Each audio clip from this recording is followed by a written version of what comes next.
On the matter of the war in Gaza, just allow me to touch on that quickly, because issued late last night a response in the press to a release and a statement that had been issued saying that Jamaica's silence on this issue and our failure to exercise solidarity with Palestine, that, I hear people uttering, adjectives about it being embarrassing, etc. And in fact, there was a learned individual who actually said that, and I don't know, maybe what I heard was edited text, but he said that it was embarrassing that developed countries like the UK were present recognizing Palestine while Jamaica was in hiding, when Jamaica recognized Palestine last year.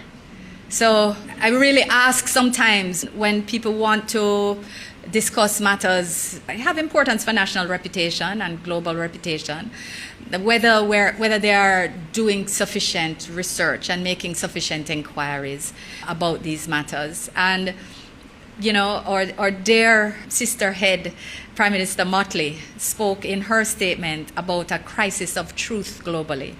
And a lot of people have really hearkened to this concept, this crisis of truth.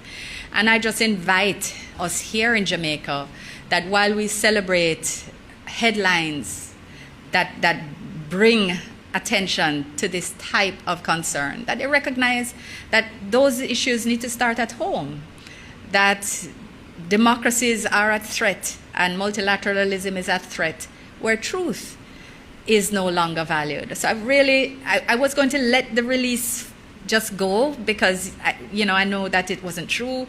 Prime Minister spoke on the matter, and I have repeated in the press what he had said. We recognized Palestine last year.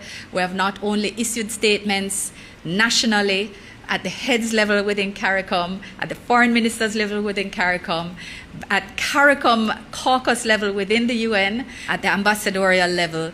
But we have always, historically, we have always supported Resolution 242, which is the one that calls for a two-state solution when we recognized Palestine last year.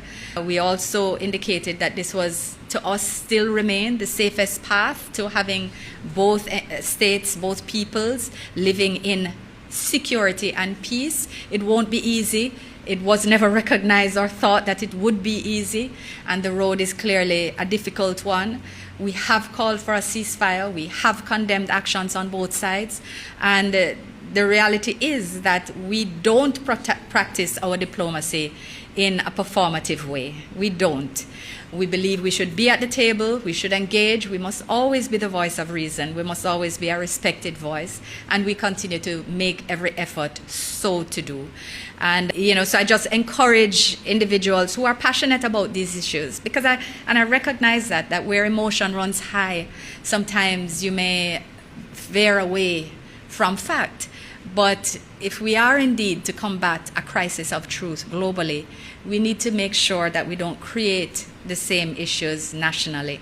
And so I just encourage, those who are interested in these issues to look back at the facts, to look back at the consistency of our positions, and indeed to ensure that we keep our democracy sound by making sure that we put truth at the forefront at all times.